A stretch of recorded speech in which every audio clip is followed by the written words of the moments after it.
There we go. And we're live. We're back. We're here for episode 106, baby. And I didn't forget the 1 and the 0 on that this time. Let's go. Yeah, another episode of the Beefy Boys breakdown. Going over the fight night card of Grasso versus Araujo. And yeah, thanks to anybody watching. Check out some other videos on our channel. We're on Twitter at Beefy Breakdown. It's and on the most Facebook, rewarding Beefy thing to Boys bring my Breakdown. children to such a magical place. I've never been Sorry, here ESPN's before. trolling us. Putting ads on their thing when I'm trying to show the fights. All good, all good. Yeah, but yeah, man, another episode of the breakdown. We don't miss a card. We don't miss a fight. That's why you should tune into the Beefy Boys breakdown. We recap every single fight on every single card. There's not a lot of shows out there doing that. And if you like the prelims, if you like the deep dives, then we're the show for you. Man, I gotta say though, overall, pretty solid card for what it is. For it being a fight night the week before the biggest card of the year. It ended up being pretty dope. If you just go into it with measured expectations, not necessarily like expecting your socks to be blown off, go in with reasonable expectation. I'm sure you enjoyed this card as much as I did. And, but that being said, if I have to watch another goddamn Mike Jackson fight, I might be done with this shit, dude. It has to be. It has to be his last fight in the UFC. I mean, we can go ahead and introduce it because it is just such a bad. It's also like Pete Rodriguez, not a world beater. But he's fighting Mike Jackson, so no wonder he's minus 660.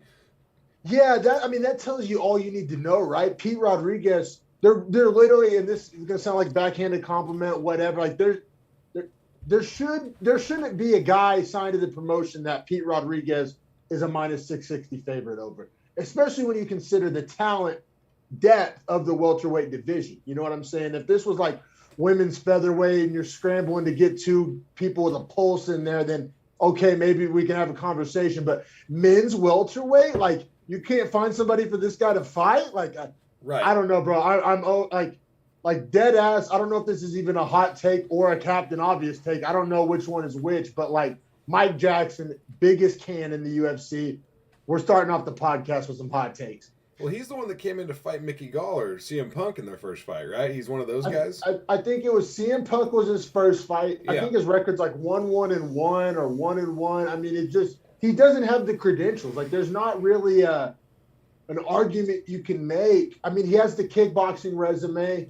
So, I mean, I guess it worked out for Pereira. But I think Pereira was still, 5-0, 6-0 before he made his debut? Like, yeah. 5-0 before he came to the UFC, and also Pereira's 2-division world champ. It's like Mike Jackson's just good with his hands and feet. You know what I mean? So this is definitely a loser leaves town fight. It is middleweight. Mike Jackson plus 490. That's at least in the ballpark for him to maybe get a win. You know what I mean? Pete Rodriguez. Was it middleweight or welterweight? Welterweight. I'm sorry. Did I say middle? No. Yeah, you're good. You're good. 170 pounders.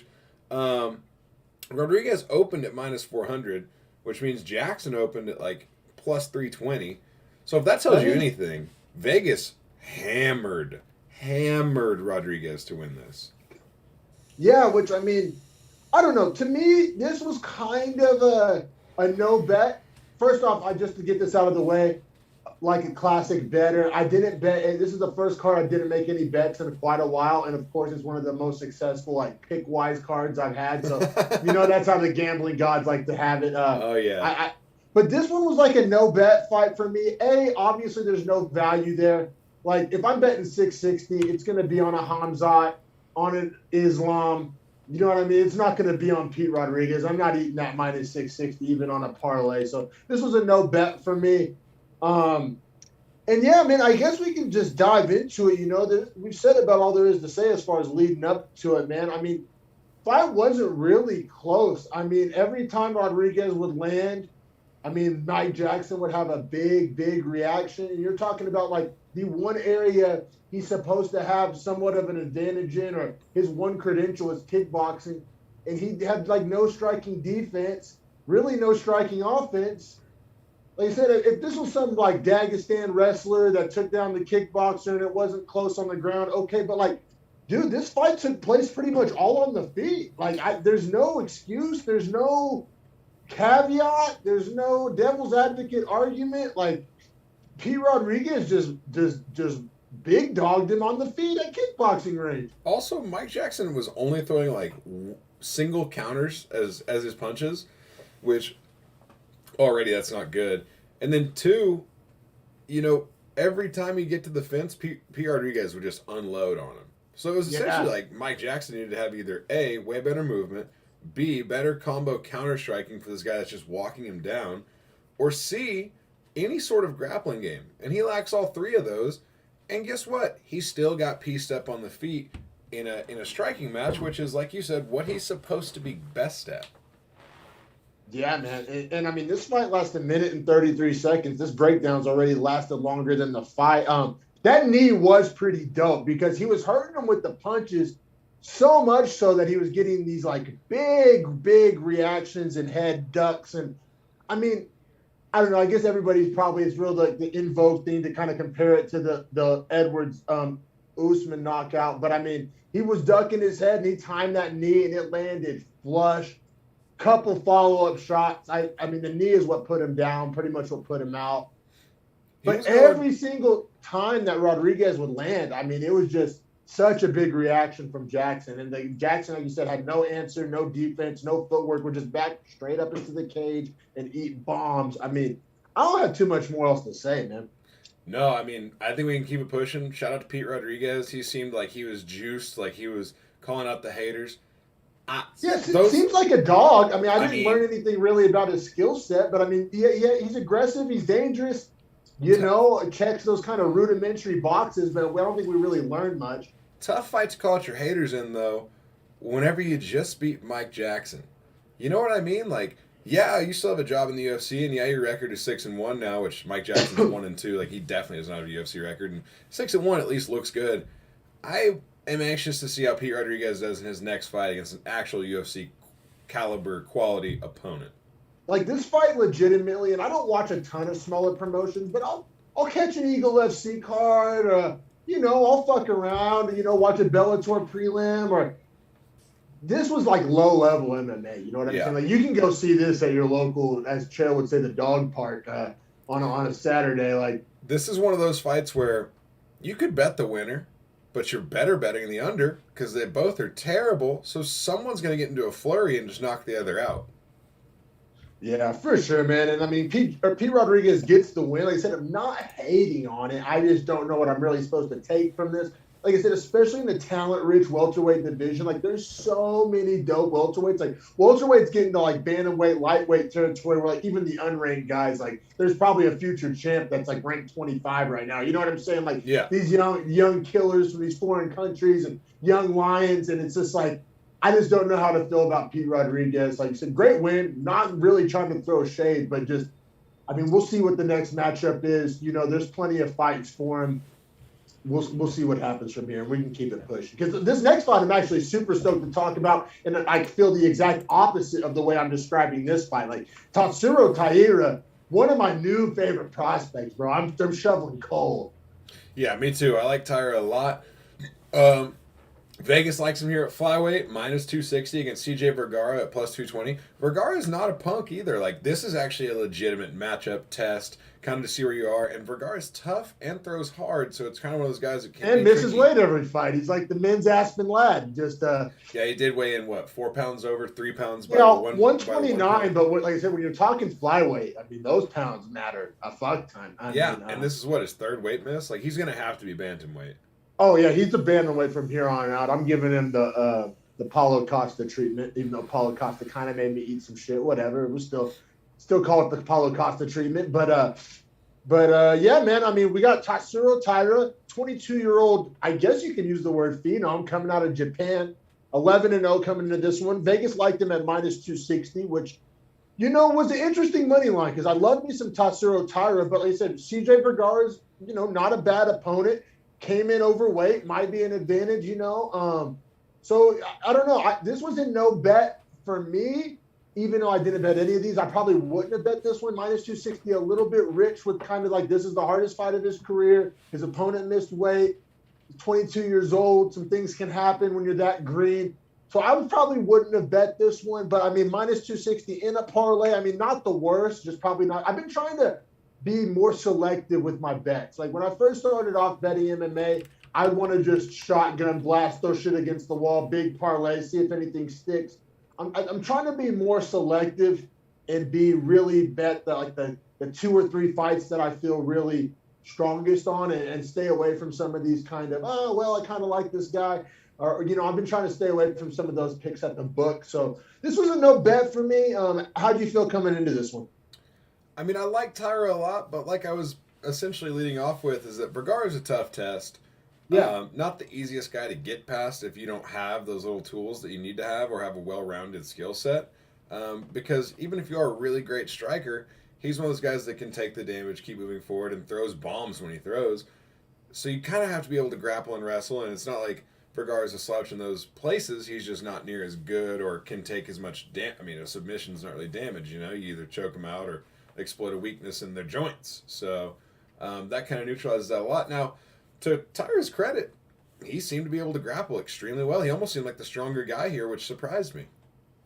Yeah, he's shredded. Maybe a little acai. I mean, granted, he's a young guy, so young guys are going to have those physiques. I don't know how many Japanese dudes there are. You know what I'm saying? I don't know. He's pretty wild physique, but he's also a 25-pounder. So I mean, you're gonna be shredded, right? Right. Yeah. I don't know. With that little body fat. Who knows? No accusations. This isn't more plates, more dates over here. But interesting physique on the young Japanese man. And D-Mac and Derek going in, man. But yeah, man. I mean, so as all MMA fights do, starts on the feet, right? And I mean, this is just like, we're really trying to test Tatsuro here, right? We're trying to see what boxes he checks, what questions of ours he can answer. Young guy, as we said, 22.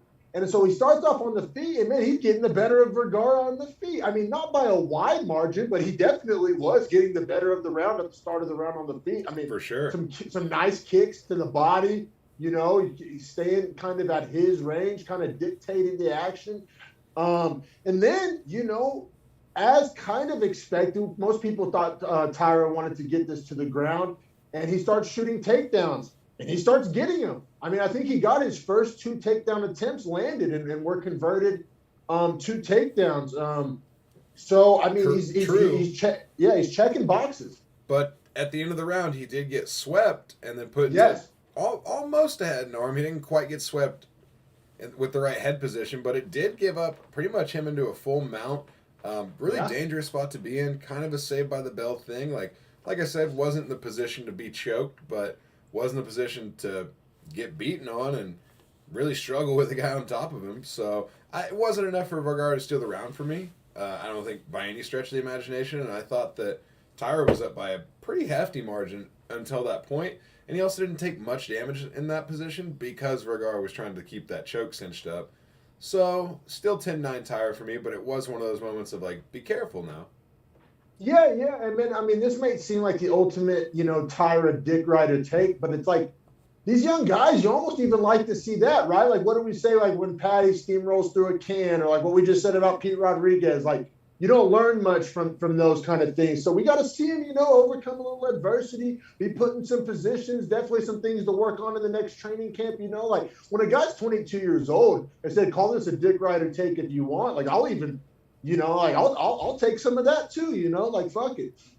No, I agree with you. I think that what it is moving forward is it's positive learning experiences for Tyra if he doesn't get, lose to those moments and overcomes them. I mean, in this situation, doesn't really overcome it because the round saves him, but in all honesty, that is the rules of the sport, right? So, like, knowing that you're at the end of a round, you can be a little more reckless in those positions. Yeah, and I mean, it also says that he very clearly won, like, the first 4 minutes of the round, too. So I think that's a little kind of positive box to check, too. You know what I mean? But, so that sounds like we both had round 1, 10-9 Tyra, Vergara won a couple positions, had some success, but overall, Tyra gets the 10-9. I think that's fair to say. Now, round 2, I mean... Beautiful wrestling, man. The duck under to get the back, and then to be able to jump pretty much and pull him down into a back control position from the takedown. I was really impressed. And then the ability to transfer it to the armbar was beautiful. Like, that transition was slick. Like, that was high level. Threatened the choke for 3 minutes so long that Vergara just decided, I'll just put my arm up. As soon as he put his arm up, Tyra was all over it, grabbed it. Vergara tried to step out, stand up, but by the point he stood up, it was like, well, now your whole body weight's on your elbow, man, so good luck. Yeah, no, 100%, man. I mean, that's something you see from these top-end guys like fresh on my mind right now for obvious reasons, like the Charles Oliveira's, like the ability to attack or set up one submission with a different submission. And kind of a Mackenzie Dern level transition to it as well. Yeah, great. Yeah, no, shout out Dern. Great call there. But and the ability to not be scared to go back to the grappling when he had been reversed and been put in a bad position. At the end of the first round, he gets like reversed. He's on his back. He's getting ground and pounded. Fighting off a choke, and then for him to go straight back to the grappling at the start of round 2, I don't know, shows confidence in your ability, the ability to maybe make an adjustment, learn, see what Vergara did in that first round, and still have the confidence that it's not going to happen again. I don't know. I like that, man. Just he kind of went into the fire, right? Like went right back to the positions that he lost in the first round. But obviously came out on top. I don't know. I thought there was something to be said for that. Yeah, I think that, like we've been alluding to, it was a really good experience for Tyra in the sense that I think he had a lot of positive moments as far as negative moments, but that he overcomes, so they're great learning experiences. So they're looked back on as like a positive experience if he's able to make sure that he can avoid those positions, not let it happen again because he learns from them, those sorts of things, right? Now, of course, if he gets choked in round 1, it's a whole different story, but credit to him just for being well-rounded, solid, believing in his skill set, clearly as he did, like you said, to go back to the grappling and the takedowns. It's pretty much what he had to do, even though it seemed like it could have been a scary end in round 1 for him if he kept that pace. Because he was winning on the feet, too. Yeah, that's what I'm saying. He was having success on the feet. A lot of young fighters would have just kind of sought out the comfort of of where they were having success. He was the taller guy, right? Like some fighters would have maybe tried to strike it out, keep it at range, throw some body kicks and jabs, kind of explore that. But no, he went. But he stuck to his bread and butter, wasn't discouraged. Yeah, man, that brings him to 12-0. Gets this armbar submission in the second round, as we said. I mean, he's 22 years old. He's 12-0. We say it every time in kind of these, for lack of better terms, fringe weight classes where they're not as deep, and there is a quicker path to the top. Now, at 22 years old, I don't want to see him be rushed, but I mean, he gets a second round finish over a guy like Vergara. There's not a ton of depth in that division. It'll be interesting to see what they do next. Like, I mean, because of depth at the lack of depth in that division, it's hard to say what I want to see next for him. There's, I mean, at the back end of the rankings, I mean, there's guys like Molina's booked against somebody. Actually, Molina's booked against old boy from Oklahoma that retired and he's coming back. Jimmy Flint. He's making his return. I follow him on Facebook, and he has a fight booked against Molina. Wow. So that's 14. There's Suma Darji at 13, Manel Kopp at 12. The back end of flyweight's actually pretty stacked. Ulan Bekov's the bookend at 15. So, I mean, there's interesting fights. Like I said, I mean, I wouldn't mind seeing him get maybe one more unranked guy. He is so young, and, but just in that division, I don't know, man. I feel like he's gonna get to these ranked guys sooner rather than later. Yeah, and I think guys like Tim Elliott on the way down. What's odd about that division? They might have the most parity for the age. There's not a lot of old guys that are gonna age out there. A lot of guys are gonna have 4 or 5 more years in them. I'm just looking at Albazi, Schnell, Nicolau, Perez, Rival, Dvorak. These are all guys that I still see having 3 or 4 more years in them, and they're all, I mean, that's 10 through 5 right there. For sure. No, it's weird. We say lack of depth, but we also juxtapose that with the parity, because it's like we're just talking about number of bodies, like the welterweights, like the lightweights, like the bantamweights. I mean, there's 50, 60 guys deep. Like flyweight, like the top 15, really quality. I mean, top to bottom. But I mean, those fringe guys, the depth. There's just not as many bodies at that weight class. So, yeah, I mean, I don't necessarily have a name on the tip of my tongue for Tyra, but, I mean, definitely stoked for his next fight. I mean, he's making a fan out of him, not going to lie. Yeah, no doubt, man. And with that, I say we keep it pushing.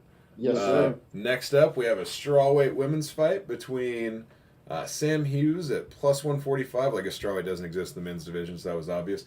Versus Pierre Rodriguez at minus 170.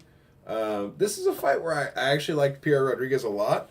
Not because of herself, but because I really don't like the way Sam Hughes fights. She's like a cardio king, or queen, I guess I should say. But women's strawweight, they all have really good cardio, so that's not like one of those things to hang your hat on, like at 170 or 85. And like the lack of power. I mean, you can say like, oh, it's women's strawweight. Of course, there's not a lot of power, but no, fuck that. We just watched Jan Janan and Mackenzie Dern. Like we've seen. I mean, Rose. I mean, Whaley. I mean, Joanna in her prime. Like we've seen strawweights crack, and so it's like, but like the disturbing like lack of crack, lack of any type of like explosiveness or strength. It's tough for Sam Hughes, right? Because I think skill-wise, technique-wise, fight IQ-wise, like you mentioned the cardio, like she has attributes, but man, that just lack. Like we always use the term like plus athlete. Like she may be like a minus athlete in the terms of explosivity. She may be great at like cross-country type athlete. You know what I mean? Or like pull-ups or like weird, but like there's no explosion rate on her. Like she can't just leap into a strike and put you out. Or I don't even see her throwing like massive head kicks, which don't take even the most explosion because obviously it's a full kick landing on someone's head. But like Barboza, why are his kicks so great? Because they come out so fast because he's so explosive. Yeah, you're right. Even sometimes with the smaller fighters, you might see the conversion of speed to power, but like you don't even really get that. So yeah, I mean, no. That being said, I think it's going to be interesting how I end up scoring this. I think I go against a lot of the scorecards. I think we should go round by round. I'm not dying on any hills, but I do think that this fight, there was some subjectivity, and I think all the judges ended up agreeing with each other. This is one where I wasn't necessarily shocked at the winner, but I was shocked that it was unanimous and that, it just everybody saw it the same way. And I'll be interested to see if I see it the same way as you. That being said, round one starts off. I thought, now, this is what's weird. The broadcast was hyping up how like hard round one was to score. Some thought, they felt pretty confident giving it to Rodriguez. I don't know if this is a hot take. I thought Sam Hughes won round one by I thought it was one of the easier rounds to score. I thought rounds 1 and 2 were easy to score. I thought round 3 super murky. I gave round 1 10-9 to Hughes. The pace and the pressure, and now this is where I even maybe start to contradict myself a little bit. I literally in my notes, I put damage ?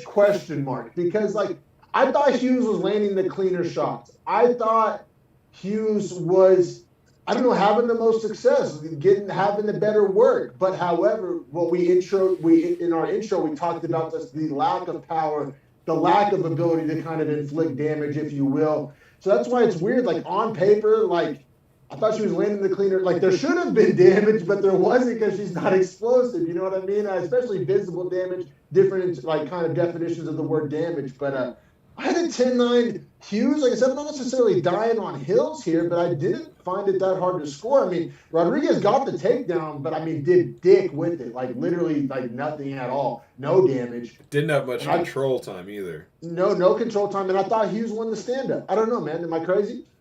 I scored a 10-9 for Hughes as well, and I literally have in my notes that I like the pace and the fact that she was the more active fighter. The pace was great. I think in contradiction to what I said to start off my notes on Sam Hughes, her pace did win her this round. Her cardio did give her this round because of activity. I still thought Rodriguez might have been the more dangerous fighter, but she wasn't putting it on Hughes like she should have been able to. And I thought Hughes' activity was enough for me to give her that 10-9. The takedown, I didn't really value hardly at all because no control and almost no damage with it. So really just change the position that you controlled. You decided to make a change of position, but you didn't hold that position. So, yeah, I didn't put much into the takedown. Now, funny enough, one judge agrees with us here. 2 judges do not. I know, and the broadcast did not. I don't know, really. They must have loved that takedown. I mean, I guess... there were a few shots in round one where when Rodriguez would land, it would look different than when Hughes landed. But it was few and far between. I don't know. Hughes did enough work for me to where I don't think there should have been much controversy. Well, the strike numbers are really close in round one, but it's a lot of body shots and leg kicks for Rodriguez that they were counting as the strikes, whereas Hughes was landing a lot of head shots in round one. So I think just visually, it seems like Hughes is landing the more decisive strikes when she punches her in the face versus eats a body shot, disengaging the distance. And like you noted, Rodriguez does on the takedown. If you're a pure numbers person, probably a Rodriguez round. But I just think the way the fight worked out, the way the pace was being put on Rodriguez, I liked Hughes. And I think the fact that the judges split it and have one with us, two by themselves, or two on their other side of it, that kind of shows you how close that round is. Yeah, it was a close round. And like I said, neither girl really like ran away with it. So I guess I can't be too mad. Now round two, I thought round two was the easiest round to score of the whole fight. I mean, round two was clearly 10-9 Rodriguez. She had 3 takedowns, actually did some ground and pound, not the most ground and pound, but enough, unlike round one, where I definitely had to like take it into account. And there was starting to be some visible damage on the face of Sam Hughes. I thought round two, pretty clear cut, 10-9. It's the only round all three of the judges agree on. I agree with you as well. Rodriguez, definitely a round two winner. More impactful striking, actual takedowns that matter. I mean, checkbox. And the pace from Hughes wasn't as much as round one. Now, granted, she, like I said, has good cardio, so it did remain to round three, that active pace from her. But it seemed like Rodriguez wasn't losing any steps throughout her pace, so it kind of, as Hughes was diminishing, it was making it, I don't know, more Rodriguez's fight. That being said, I mean, round three, Hughes came out strong. I mean, every judge has it two judges have it 20-18 Rodriguez here, and one judge has it 19-19 like we do. It pretty much is Rodriguez's fight to lose here in the third round. I know, which that's where, like I said, I'm not dying on any hills. I'm not rolling out any hills, but it is like, when you watch this fight, it didn't feel that way. It didn't feel like, oh, Piera Rodriguez has a big lead, like a big cushion, and she just like, it felt like, I mean, it was anybody's fight. I feel like the winner of three was the winner. The winner of the fight was going to be who won three. Me too. That's why I have such a problem with giving Rodriguez one, because then it sets the stage for like, oh, she has this big lead and Hughes needs a finish. And I just don't think that accurately tells the story of the fight.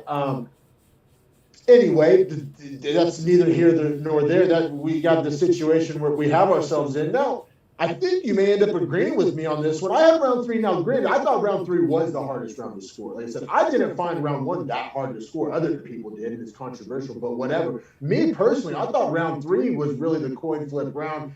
Could have gone either way. I came down on the side of Hughes, man. That pace, the pressure, the activity. And it was another one where, if I'm not mistaken, I'm pretty sure the numbers were pretty even in round three. And I'm here using the numbers argument for Hughes. But I don't know, that eye test, the Hughes' numbers just look different. She seems really busy. I think she's marching forward. She's throwing the hands. The numbers end up coming out super even. But my eye test had Hughes, being much more active, kind of going for it more, if you will. Now, as once again, when Rodriguez would land, it would be much more impactful. I thought she had the power advantage, maybe even the damage advantage in round three. Maybe. I thought that's what I thought. That's what I. Okay, yeah, I'm not mad at that. You're not wrong. You're not wrong. So I gave it 10-9 Hughes in three. Sounds like you came down the side of Rodriguez in three. I did, yeah. I mean, she opened up the round with that plum and like the 6 knees to the body that were just destructive as hell for the first like 25 seconds. So that already for me put her to a nice lead in the third. Because if Hughes is going to land 4 jabs and I get to knee you 4 times or 6 times in the body, that 6-4 strike count isn't even close. True. No, I feel it. Those knees to the body were Rodriguez also got another takedown this round. Once again, no control. Yeah. I guess my real problem is these judges that scored round 1 for Hughes but not round 3 for Hughes, scored round 1 for Rodriguez and round 3 for Hughes. That's where I started to get a little more confused. Yeah, no. Like I'm consistent. I gave Hughes 1 and 3. Like I said, I'm not dying on any hills, but you can see my logic train. I liked her work she was doing. Right, and so my scorecard's actually identical to Adelaide Bird's, which scares me. Nice I can't score fights anymore. But nobody agreed with me, right? No, but the judges that didn't give round 1 gave round 3, so you half agreed with them. I know. It's like I said. I think round 1 was more clear cut than round 3. I thought round 3 was a coin toss. I'm not disagreeing with you. I'm not dying on any hills. Round 3, definitely subjective, open for interpretation. Round 1, I mean, I guess was as well, but yeah, I don't really understand it. No, once again, I honestly think the fault has to go on both of the fighters. Like, not quite on a Rose Carla level, but similar, right? To where, like, if neither fighter really separates and really goes for it and really has, like, flashpoint moments of success, like, you don't really have too much of an argument to get mad about when the decision comes down not in your favor, right? I mean, you know what I'm saying? Like I said, Rodriguez just needed to learn how to hold Hughes down when she get a takedown. If she can learn how to hold someone down, she wins this fight easy. Well, also, I'm going to get, I don't get too technical in my breakdowns, but this is something I noticed just with my, untrained eye, is that, like, Rodriguez's style has a problem to me, right? Because she moves backwards a lot, right? Like, almost like she's a counterpunch. Like, we'll see it later in the Asuncao fight of what that style looks like when done correctly. When it's actually being used right. So we have this fighter, right, who, like, she likes to get takedowns, right, but she can't hold them down. And then also, like, the backwards kind of counterpuncher style, if that's even what you want to call it, doesn't really jive with the takedown style, which doesn't jive with the lack of control. So I think that's what I just, like, I don't know, maybe I'm on the wrong side of my scorecard, maybe I'm not, but I just didn't like what I saw out of Rodriguez. Like, I know that's very subjective, and that's not really how you score fights, but, like, I actually liked Hughes' game plan better and, like, execution of game plan better. Like, Rodriguez's, like, skill set seems to, like, contradict itself. It just doesn't. Now, she's undefeated, so maybe I'm full of shit, but I'm just saying, like, it doesn't project well for me. Like, I don't see this style having a lot of success against people better than Sam Hughes, or even just more dangerous than Sam Hughes. Like, if a stronger, better athlete does what Sam Hughes does, she fucked up Rodriguez. You know what I'm saying? I mean, I know I'm taking a lot of liberties there with my kind of, like, 2K simulation projections, but that's how I see it, man. If Rodriguez can get better at counter-striking in the pocket and not moving backwards to do it, then her game becomes very dangerous, right? Because then it's like someone steps into a phone booth with a girl that can get takedowns. Well, now you're in a bad spot. But if she's constantly moving backwards, she's not going to shoot off her back foot. It's not like she has some crazy, like, footwork or anything, looks super nimble. Or, you know what I mean? Yeah, I don't know, man. Rodriguez gets the win, and I know maybe it sounds like I have sour grapes, but it's really not what it is. I just, like, when I watched, the whole point of watching the prelims is finding, like, who's going to be my favorite fighter in, like, 18 months, or who's going to be, like these young prospects, like, who's going to, like, that, like at one point in time, Chimaev was on a prelim, Sean O'Malley was on a prelims. Like, the second fight on next week's card is Muhammad Mokaev. Exactly. That's where you discover these, and I just, I'm not seeing it from Rodriguez. Maybe that'll age poorly. I hope it does. I mean, she's undefeated. You could argue that there's no reason for me to be this down on her, but I don't see it. I don't see it. We'll see how it ages. But if your first initial's P and your last name's Rodriguez, the Beefy Boys are not high on you coming out of these prelims. The only P Rodriguez I like rides a skateboard, but we'll introduce this next one. I'm gonna grab a brewski. Sounds good. So. Next man up, as I like saying in football, we have featherweights, Joe Anderson and Brito at minus 380, Lucas Alexander at plus 310. Essentially, this is one of those fights where Alexander's coming in on short notice, replacement. I do believe he's a shoot-the-box guy. Could be wrong about that. No, he comes from a good camp, though. So it's one of those things where he's young. He should always be in camp, for lack of a better term. A lot of the UFC vets will talk about that. When you're young, you don't have a lot of fights, you're trying to get to the UFC or new to the UFC, you need to be in shape at all times, because good chance you could step in, get a replacement fight. Might be a slight underdog, might be a big underdog, but the point being is that if you win that as a late replacement, you get so much steam.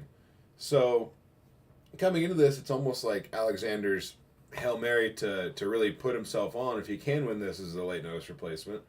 All that being said, Brito wasn't going to let this go very long. Exactly. I think I obviously I came in late to what you were saying, but yeah, they were like in the little intro lead up. All the commentators were really kind of hyping up this Alexander guy. Yeah. And I mean, that's their job, right? And it did make me anticipate this fight more. They did a great job. And I was like, oh, is this guy going to be a guy? We got an upset brewing here. No, as soon as this fight started, I don't know if it sounds like you introduced him already, but yeah, as soon as it started, I mean, the gap was large. Brito was, I mean, just beating him to every position. I mean, got the how long standing did the back fight triangle. even last? Huh? how long did this fight even last? I mean, it's a first round finish, but This fight lasted 2 minutes and 2 seconds. yeah, 2 minutes and 2 seconds, and it wasn't close. Like it wasn't like, oh, it was back and forth, or like No, it was a guy like that got to the other guy's back, jumped on it, and was fighting for a choke for 2 minutes or 1 minute 50 seconds essentially, and when then in those 2 minutes there was those two big slam takedowns too. So it was kind of weird.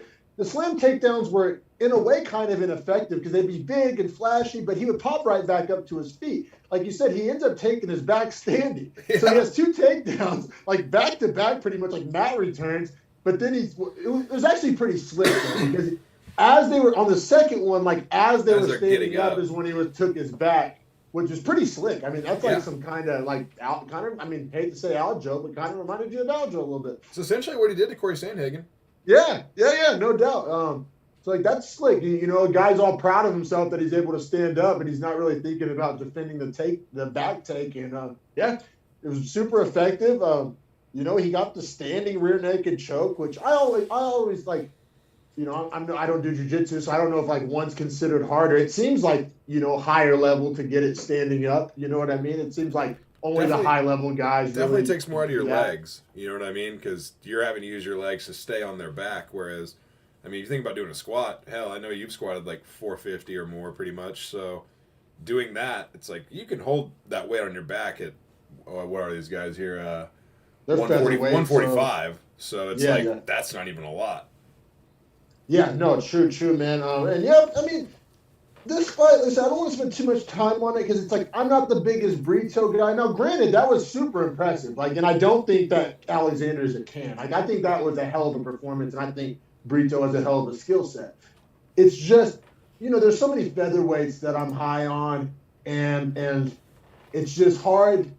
There's obviously more we have to see from Brito, which is indicated by his placement on the card. And I think he did himself a lot of favors. Like, I think his next opponent is going to be somebody much harder, much bigger name. Like I could see him maybe taking on like an Elkins or like an aging vet with a name or something like that. You know what I mean? Yes, sir. We also did forget to mention that Tatsuro Taira did get a performance bonus for his finish. This one, cool. I didn't note down any of that. So this one did not get a bonus, however. Surprised me a little bit. Maybe it's because he had a late replacement matchup. So I think level of competition, right? Level of difficulty definitely factors in on the performance bonuses, and I don't think it's really. I think it's pretty obvious to say CJ Vergara is a tougher opponent, like relative to weight class than Lucas Alexander making his debut at plus 310. So, yeah, I mean, that's the thing about this one, man. If Brito had run through a guy that we're familiar with, then we'd probably be shoveling a lot more coal. However, the fact that, it was against the guy making his debut at plus 310, it makes it tough to just really know what to do with it, right? No, exactly right, man. Like, where do we match him up next, Because I think he had a pretty good test at first. I don't think he's ready for a ranked opponent, so you kind of need one of those back-end 45 guys. You could do like a Charles Rosa. Not a bad one. Guys like that. Charles Rosa, Darren Elkins, like a guy that's not ranked but has respect, and like a win over said veteran would probably get him a ranked fight. I see it the same way. Like insert vet, like Rosa, Charles Jourdain. It's crazy that Charles Jourdain's like at that level, right? Because we were both so high on him. But you're right, he is just kind of one of those featherweights now. After a couple of losses, it's tough. This sport's brutal. I'm trying to see how old is Brito. I'm trying to look this up real quick. Oh, I got you right here. Man, and we'll keep it pushing after this. But 27 years old, so he's young. He's got time. He can fight a couple more unranked guys. Oh, 100%, man. But the reason I want to keep it pushing is because I think this is about the only bad fight on the card. And it's not really due to Malkoun. It's not really due to Maximov. It's just the shittiness of the situation that occurs in the first round. Yeah, totally. And we can 100% keep it pushing. We got Jacob Malkoun plus 120, fighting Nick Maximov minus 140 in the middleweight division. On paper coming into this one, I completely agreed with the tight money line. I mean, each guy had a path to victory. Malkoun was probably the bigger guy, but Maximov with the slick skills. Malkoun's probably fought some tougher competition, has the crazy chin. Good wrestling from Malkoun. Good too. wrestling. Now, Maximov really good jiu-jitsu, but that was kind of the matchup they were playing on. Is if you guys want to stand and strike because you're both good strikers, you can do that. Maximov's not going to be the power guy; he's going to be the numbers guy there. So kind of opposite in their striking approach. And then as far as their ground approach, Maximov is more of the submission style grappler, whereas Malkoun is the more control style grappler. So fun matchup. Fun matchup. Yeah, this was one of the fights I was looking forward to. Now, it sucks that it ended up being a stinker. I think both guys get a pass for why it was a stinker. We'll get to that very shortly. One last little comment I wanted to make, though, which is kind of low-hanging fruit, but I swear it's true. I don't always say this. Like, both of these guys fight like their camps so much. It's crazy. Like you can't watch Malkoun fight and not see a little Whitaker in there, and you can't watch Maximov fight without seeing a little Diaz in there. It's just, call it a corny, low-hanging fruit take, but it's true. Like, that's not always the case, and that type of storyline does get overtold. But I think that these two guys, like, you watch it, and it's like, oh yeah, I know where these guys train. It seems like anyone that fights out of Stockton, including that 145-pound woman that we saw recently, are just like soldiers. With me, oh shit. Okay. There? Okay, all right, you're back. Oh, it says my internet connection is unstable. That sucks. My Wi-Fi has been a little shitty lately. Hope it doesn't tank this. It sounds like we're back, though. Let's keep it pushing. Yeah, so essentially what ends up happening that Dominic and I have belayed the point on is that Maximov hurts his knee in some sort of way. I didn't follow up yet to see if he's announced what the MRI showed. It looked like an ACL, MCL kind of a tear. I mean, he could walk on it, but there's no stability. He was in a lot of pain, and every time he was forced to post on that leg, it pretty much gave out on him. Yeah, I know. And God damn it to Josh Emmett for ruining, like, my expectations in these moments. Because, like, pre-Josh Emmett, I'd be like, because I come from a football background where if you tear your ACL, not only do you not play again that game, you don't play again that year. Maybe even missing time the next year. Like, so when these, like, and so that was my definition of an ACL tear pre-Josh Emmett. Then you watch Josh Emmett tear his ACL in the first round, proceed to give us a fight of the year contender and get a win over an absolute stud. It just changed my life. It's like when Adrian Peterson, now everybody's expected to be back in 6 months from an ACL, and that's like not normal. Like, it just like fucked up like the expectation level. You know what I'm saying? Like, no joke, shout out to Josh Emmett for being an absolute dome. But and Ngannou, for that matter. Ngannou won his fight against Gane without his ACL or MCL. Apparently tore him 2 weeks before the fight. TJ Dillashaw, even though I thought he lost the fight, he didn't lose the fight, and he tore his knee in the first round. So yeah, these studs have kind of shifted the expectation level. Because like I said, if it wasn't for those absolute dogs, then I would be like, oh, there's nothing wrong with what Maximov did. Right, like torn ACL, like should lose, shouldn't even be able to perform.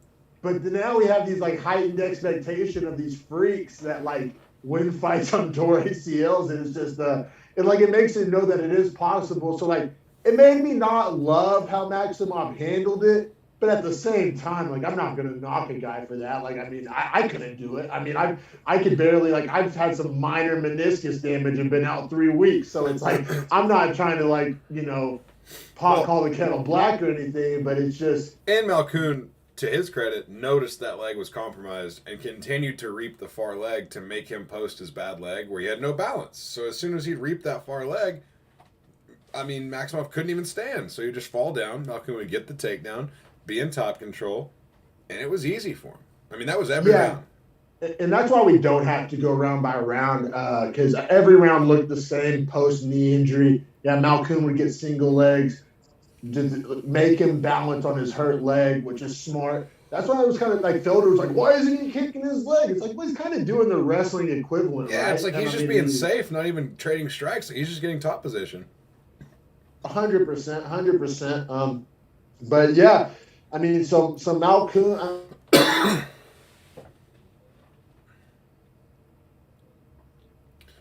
We lost him. This damn there. Oh, this Reno Wi-Fi. There. Oh yeah, back on the Reno Wi-Fi. None of this Spark stuff. Man, it's been these past couple of days. I don't know. It's been fine for like the past couple of months. It's been brutal. But like when I was watching the fights, actually, I was like an hour behind because it was like buffering. It was whack. I don't know what's up with my Wi-Fi lately. I'm sorry. It's all those people coming in for Zombie Walk, bro. It is. Well, did you get those targeted ads? No, I didn't. But man, But yeah, bro. So Malkoun gets the 30-27 victory. I mean, cashes us the plus 120. That was a good bet because I mean, Malkoun definitely out of all the people getting like plus money on this card, I thought had like the highest like path to victory, like even without the injury. So once you got the injury, you had to be feeling good about it. Oh, Now, yeah. actually, my prediction for this fight, because it was so close, I loved the over, which also would have hit. Like that's when I actually would have bet. I would have parlayed it with the Martinez Cub Swanson card. That was actually one of my bets I was planning to make if I made it back to the sports card. I was gonna parlay my pick for Swanson Martinez with the over. Yeah, you did text me the lock of the week as Martinez over Swanson, which I was telling people. Yeah, I was telling people all over Norman Martinez Swanson lock of the week. It made sense.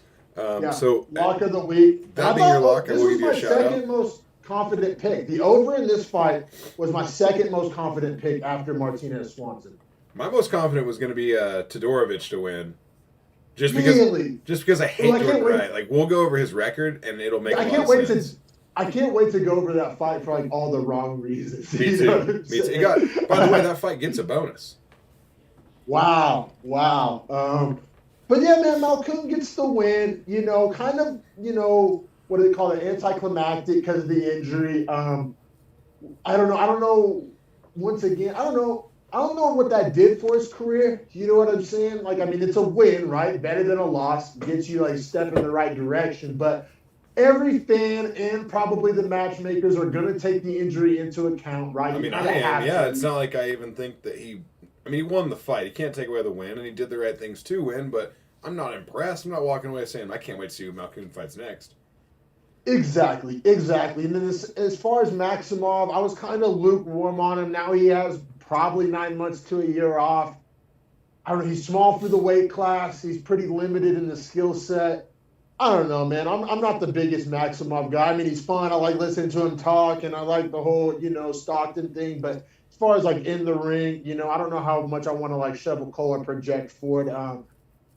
Yeah, man, I guess we can keep it pushing to this featured prelim. Yeah, let's do it. I very much enjoy this featured prelim, although I will have a moment where I just got to completely go off and shit talk one of these fighters for just being an idiot, more than anything else. But in the main event of the prelims, we do have bantamweights Mana Martinez versus Brandon Davis. Martinez the minus 150 favorite. Brandon Davis the plus 130 dog. Apparently Brandon Davis has horrible knee issues. He said both of his knees were finally healthy. Made this fight very interesting on paper. Also, I'm pretty sure Davis has taken the majority of his fights at 45 and came down to bantamweight, if I'm not mistaken. I do believe that's correct. I think in his layoff healing his knees, he put on some weight. And so, fight at bantamweight.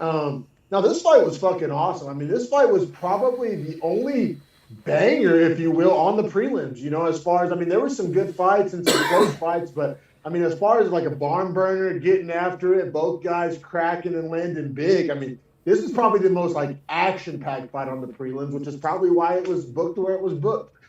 Yeah, no doubt, man. Now, I will say, did not realize Martinez came out of Krause's camp. I immediately hated him after that. Hate James Krause, hate that camp, hate everyone. You can always tell. Like, I'll be real, this looks like he's from a James Krause camp. Like, as from somebody from the Midwest and knows like this, like certain.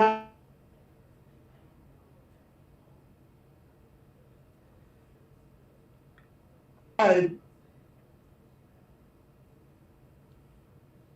really know the word to use. It's just very like big, like Mountain Dew and Doritos energy. Like, I don't.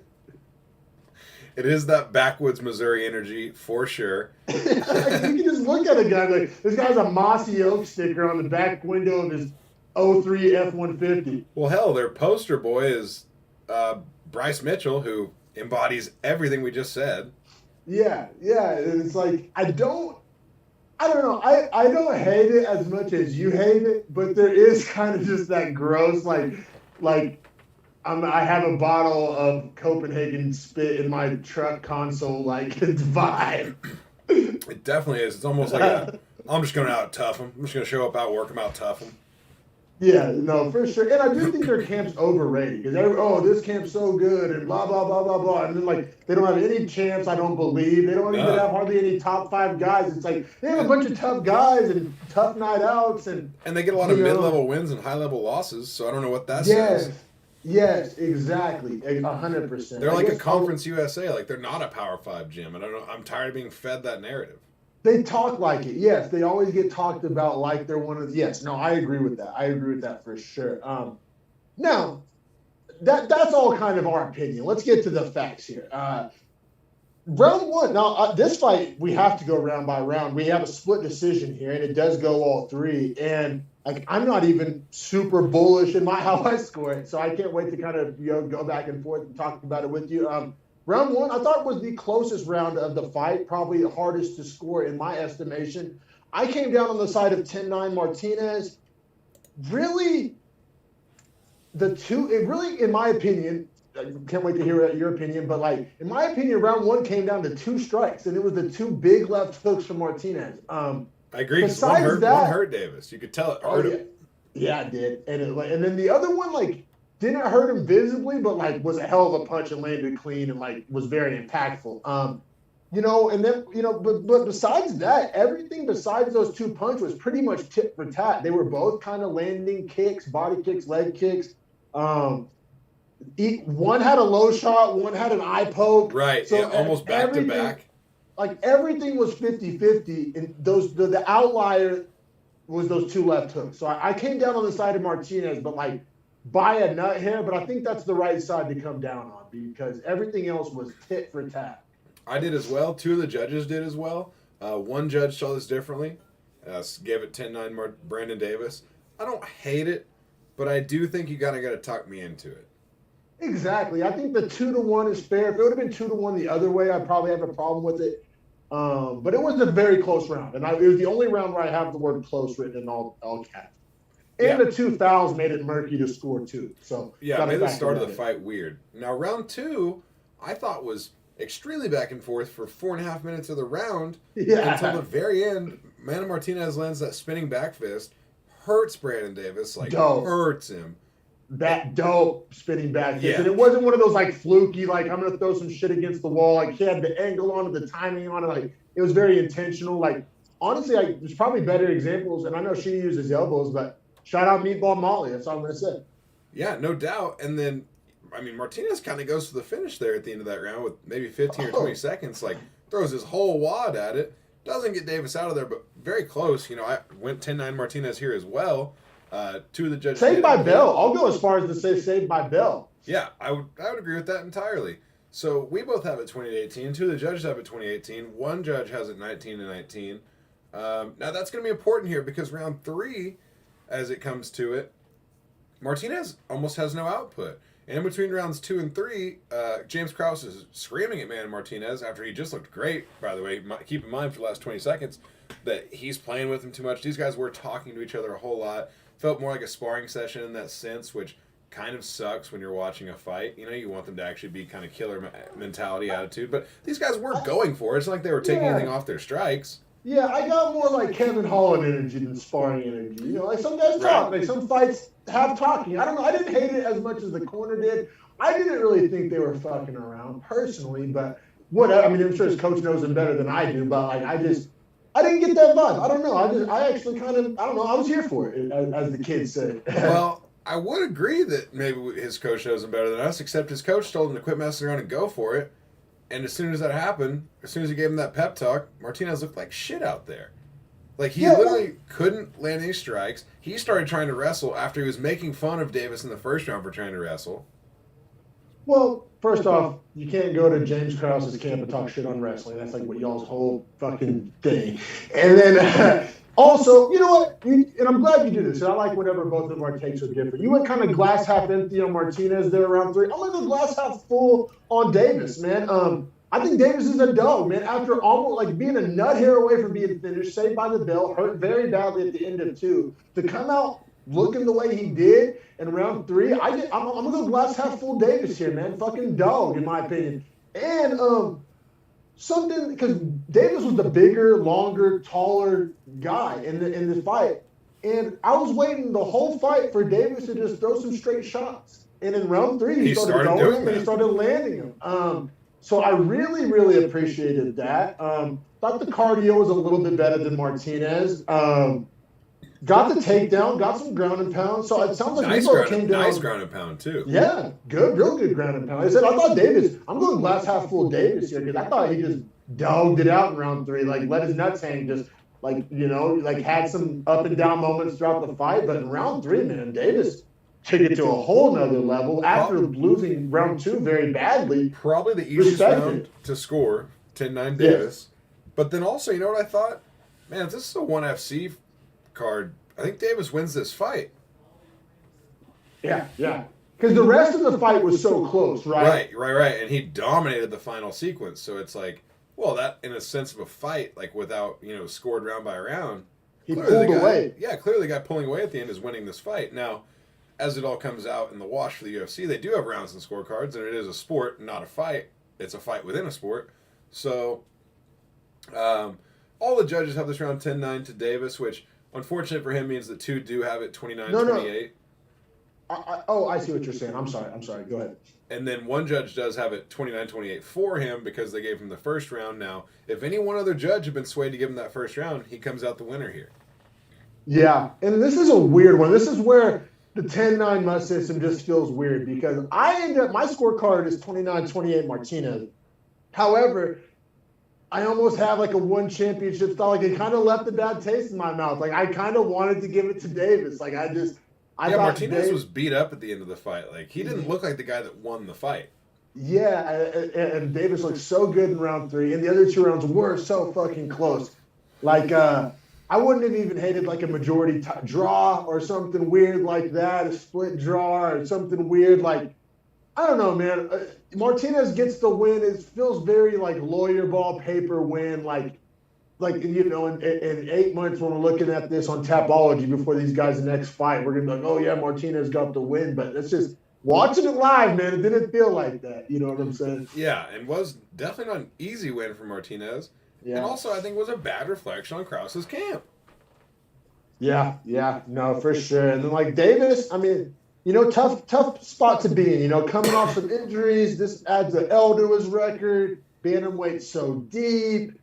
It's hard to gain traction even if you are winning, so God forbid you lose. I'm not sitting here trying to just like shovel coal for Davis, and obviously Davis has some holes in his game. This was a great fight, great matchmaking. It's weird that I just come out kind of dauber level on both of these guys. Like I'm not super stoked on Martinez after this. I'm not super stoked on Davis. I think both guys have guys they can beat, and both guys have really tough matchups ahead of them. I don't know if either of these guys ended up cracking the top 15, especially in a division like bantamweight. Either way, it was an awesome fight. It was entertaining. I really like the card placement. Davis is a dog. Martinez gets the win. Bantamweight is just so hard to project for these guys.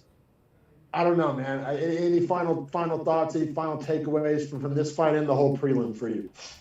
I think the way I look at Martinez is like, he's probably still 2 or 3 or 4 fights, good performances at that, away from being where like Jonathan Martinez is at bantamweight. Yeah, and I mean juxtaposing those two, Jonathan Martinez fucks him up bad. So I mean, bad. and I think that we can each name like 20 guys in bantamweight that fuck up both of these guys, right? So I think that's why it was good matchmaking to put these guys against each other, and they gave us an entertaining fight to watch. But it's like, as far as like projecting forward, and as always, anytime I make a claim like this, I really hope I'm proven wrong. Like I wish success for all these guys, right? But it's just like analyzing it, right? Like that's what's so weird about fighting. Like if we come here on Overreaction Monday for football and be like, oh, this team is dead and this team's winning a Super Bowl, but like it feels more personal when you're talking fighters. But we're just talking like, what we see, as fans moving forward of what we're going to watch and what these guys' careers end up looking like, and it's tough, it is a personal sport. Both these guys, wish them the best. Like I said, I hope they both prove me wrong and go on to be ranked and have big fights and all this stuff. But in bantamweight, I don't see it. Maybe in a different weight class, but bantamweight's too deep. It's too stacked. Bantamweight's too deep, man, and like we'll get to that, of course, in the co-main. But for now, let's take a quick break. We'll Quick end this break. prelims, and we'll come right back at y'all for the